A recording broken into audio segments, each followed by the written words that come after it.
शिष्य अपने गुरु को चैन की नींद सोते हुए देख आधी रात को उनके पास आया और बोला, गुरुदेव, मैं आपसे कुछ पूछना चाहता हूं, क्या आप मुझे बताने की कृपा करेंगे? गुरुदेव उठे और बोले, हाँ बेशक पूछो, तुम क्या पूछना चाहते हो?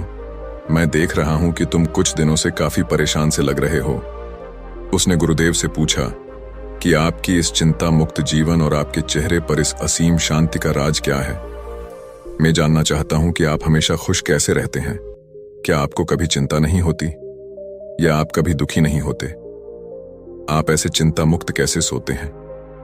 गुरुदेव ने बोला, अब मैं तुम्हें जो बता रहा हूं तुम उसे ध्यान से सुनो, और यह चीज रात को सोने से पहले ठीक 5 मिनट के लिए तुम्हें करना है।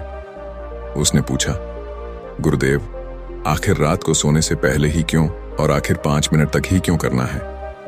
गुरुदेव ने बोला, तुम मेरी बातों को ध्यान से सुनो, क्योंकि यह बातें तुम्हारी जिंदगी बदलने वाली है। रात को सोने से पूर्व 5 मिनट तक तुम अगर इस काम को करोगे तो तुम्हें जिंदगी में हर वह चीज मिलेगा जो तुम चाहते हो। धन, दौलत, शोहरत, असीम शांति और खुशियां, सब कुछ तुम्हें मिलेगी, लेकिन इसके लिए बस नियम यही है कि तुम्हें यह काम करना पड़ेगा। उसने बोला, जी गुरुदेव, आप जो बताएं मैं उसे करने की जरूर कोशिश करूंगा। उन्होंने बोला, ठीक है, फिर मेरी बातों को ध्यान से सुनो। आज मैं तुमको मस्तिष्क के असीम शक्तियां के बारे में अवगत कराने जा रहा हूं कि तुम्हारे दिमाग के पास कितनी शक्ति है। मैं अगर तुमसे कहूं कि इस ब्रह्मांड की सबसे महान और सबसे अनमोल और शक्तिशाली अगर कोई वस्तु है तो वह है तुम्हारा दिमाग। काम करने के नजरिए से हमारे दिमाग के 2 भाग होते हैं, चेतन मन और अवचेतन मन। पहला, चेतन मन का यह हिस्सा हमारे कंट्रोल में होता है। हम जागते हुए जो भी देख, सुन और समझ पा रहे हैं वह चेतन मन की वजह से ही हो रहा है। जब हम सो जाते हैं तो यह भी सो जाता है, और अवचेतन मन का यह पार्ट हमारे कंट्रोल में नहीं होता है। जब हम सो जाते हैं यह तब भी जगता है, सपने आदि इसी की वजह से आते हैं। चेतन मन और अवचेतन मन को एक उदाहरण द्वारा समझा जा सकता है। जब भी कोई व्यक्ति पहली बार मोटर बाइक चलाना सीख रहा होता है तो उसे मोटर बाइक को ध्यानपूर्वक नियंत्रित करना होता है। शुरुआत में वह संतुलन नहीं बना पाता और थोड़ा डरा हुआ भी रहता है, लेकिन कुछ दिनों बाद जब वह मोटर बाइक चलाना सीख जाता है तो अब उसे मोटर बाइक को नियंत्रित करने के बारे में सोचने की भी आवश्यकता नहीं होती। अब मोटर बाइक अपने आप नियंत्रित हो जाती है, और अब तो वह मित्रों के साथ बातचीत करते हुए या कोई और कार्य करते हुए भी मोटर बाइक चला सकता है। ऐसा क्यों होता है? शुरुआत में जब व्यक्ति पहली बार मोटर बाइक चलाना सीख रहा होता है तो वह अपना चेतन मन इस्तेमाल कर रहा होता है, लेकिन जब वह बार बार मोटर बाइक चलाने की प्रैक्टिस करता है तो अब यह अनुभव उसके अवचेतन मन में संग्रहित स्टोर होने शुरू हो जाते हैं, और धीरे धीरे अवचेतन मन चेतन मन की जगह ले लेता है। हमारा अवचेतन मन एक ऑटो पायलट सिस्टम की तरह है जो अपने आप स्वचालित तरीके से कार्य करता है। सभी स्वचालित कार्यों जैसे सांस लेना, दिल धड़कना आदि कार्य अवचेतन मन के द्वारा ही किए जाते हैं। हमारी आदतें और रोजमर्रा के सभी कार्यों में अवचेतन मन का महत्वपूर्ण योगदान होता है।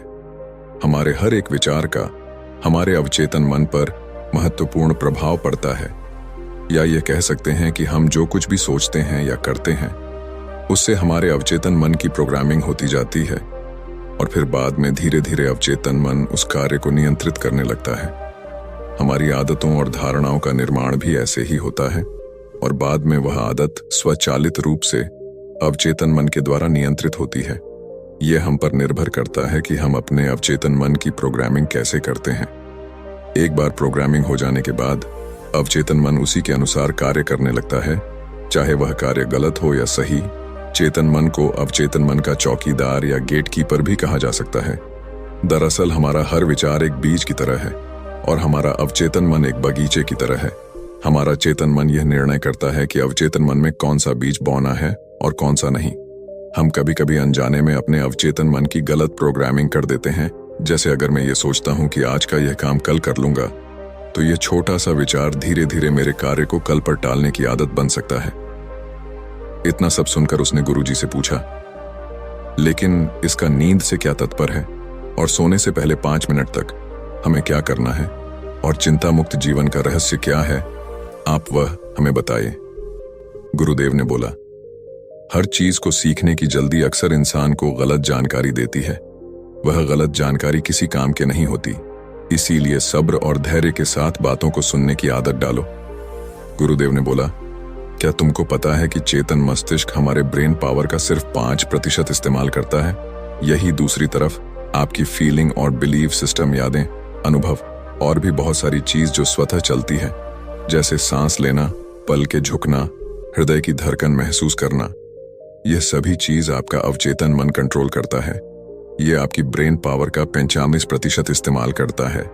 आपके अवचेतन मस्तिष्क की प्रोसेसिंग पावर लगभग 40 मिलियन बिट्स पर सेकंड होता है, यानी कि अवचेतन मन से लाखों गुना ज्यादा है। अवचेतन मन के पास इतनी क्षमता है कि ब्रह्मांड की अनंत संभावनाओं को बड़ी आसानी से सच कर सकता है। जिंदगी में एक बात हमेशा याद रखो, तुम जो भी हो, जैसे भी हो, अपनी सोच की वजह से हो। तुम अपने दिमाग को जैसी बातें बताते हो, जैसी चीजें दिखाते हो और जैसी बातें सोचते हो, वैसे तुम बन जाते हो और वैसे ही तुम्हारी जिंदगी होती है। और इन्हीं वजहों से सुख दुख और तुम्हारे मन का सुकून, शांति सब कुछ मिलता है और सब कुछ खो भी जाता है। इसीलिए खुद को सही दिशा देना जरूरी है। क्या तुमने कभी ऐसा अनुभव किया है कि जब तुम सोते हो तब तुम ऐसे घटना के बारे में सपना देखते हो जिससे आप सोने से चंद मिनट पहले सोचा था या बोला, देखा या सुना होगा? अगर आपके साथ ऐसा कुछ अनुभव हुआ है, उसने बोला, हाँ गुरुजी, सोने से पहले जब हम आधा सोए आधा जागे हुए अवस्था में होते हैं, तब हम तैयार होते हैं अपने अवचेतन मन में उन विचारों को डालने के लिए जिसे हम अपने जीवन में प्रदर्शित करना चाहते हैं। तब तुम जो भी सोचोगे, जो भी मन में विचार लाओगे और जिन विचारों के साथ तुम रात को सोने की कोशिश करोगे, वह सारी चीजें को तुम्हारा दिमाग साकार करने की कोशिश करेगा।